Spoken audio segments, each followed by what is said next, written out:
সালামু আলাইকুম, আমি নাইম দক্ষিণ কোরিয়া থেকে।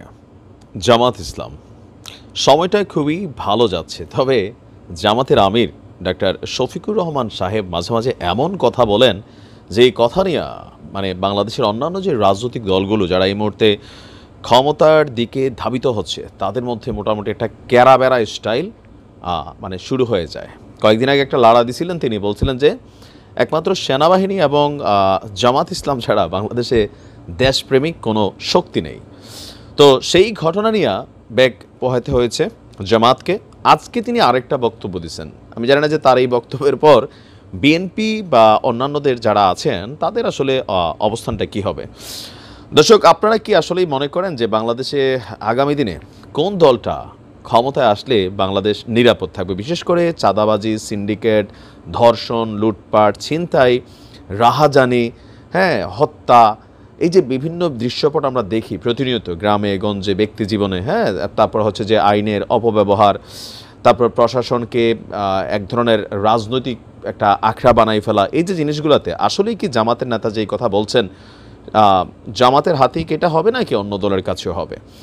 জামাত ইসলামের আমির ডাক্তার শফিকুর রহমান তিনি বলছেন, দেশে প্রকৃত শান্তি প্রতিষ্ঠায় আপনার জামাত ইসলামের আসলে কোনো বিকল্প নেই।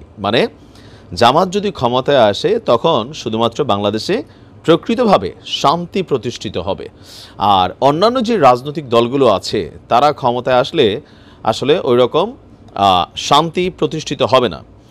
ইসলামের ছায়াতলে এসে আমরা সবাই মিলে একটা নতুন স্বপ্নের বাংলাদেশ গড়ে তুলতে পারি। কারণ জামায়াতের সাথে যেহেতু কি বলা হয় যে ইসলাম কানেক্টেড আছে, তো সেই জায়গা থেকে জামাত ইসলাম ক্ষমতায় আসলে আমরা স্বপ্নের নতুন বাংলাদেশ গড়ে তুলতে পারবো। আজকে আপনার মাগুরা জনসভায় একটা বক্তব্য দেওয়ার পথে ঢাকা খুলনা মহাসড়কের ফরিদপুরের মধুখালীতে আখ চাষি কল্যাণ ভবনের সামনে একটা পথসভায় তিনি আপনার এই বক্তব্য দিয়েছেন। তিনি বলছেন, বাংলাদেশ আমাদের সবার জন্মভূমি, আর এখানে আমরা জাতি, ধর্ম, বর্ণ নির্বিশেষে মিলেমিশে বসবাস করি। আমাদের লক্ষ্য হলো সমৃদ্ধ, শান্তিপূর্ণ নতুন বাংলাদেশ গঠন। আল্লাহ আমাদের তৌফিক দান করুন। তারপর তার বক্তব্য হচ্ছে যে এখানে আরও বিভিন্ন বক্তব্য দিয়েছেন।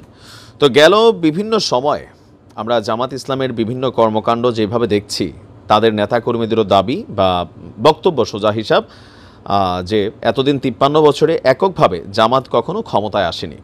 তো জামাত যদি এককভাবে ক্ষমতায় আসে বা এর আগেও জামাতের যে সকল নেতাকর্মীরা বা নেতারা এমপি বা মন্ত্রী পদে ছিলেন তাদের বিরুদ্ধে দুর্নীতির কোনো অভিযোগ নেই, তারা এখনও কিন্তু প্রকাশ্যে ওই বিষয়গুলোকে উদাহরণ দেয় যে দেখো, আমরা রাষ্ট্র ক্ষমতায় ছিলাম, বিএনপির সাথে জোট বেঁধে ছিলাম, আমাদের যে কজন মানুষ পার্লামেন্টে গিয়েছে তাদের বিরুদ্ধে ওই রকম কোনো অভিযোগ অথবা দুর্নীতির অভিযোগ আসলে কেউই তুলতে পারেনি। সো আমরা যদি ক্ষমতায় যাই তাহলেই বাংলাদেশে প্রকৃত শান্তি, স্বাধীনতার যে ফুল মিনিংস সেটা হবে। তো হ্যাটার্সদের প্রশ্ন, আপনারা তো স্বাধীনতাই চান নাই, স্বাধীনতার বিরোধী শক্তি হিসাবে কাজ করেছেন, স্বাধীনতা যুদ্ধে আপনাদের অবস্থান কি সেটা নিয়ে এখনও আপনারা কোনো ধরনের অবস্থান ক্লিয়ার করছেন না। যদিও আমরা জানি এ নিয়ে জামাতের মধ্যে একটা বৈঠক হয়েছে।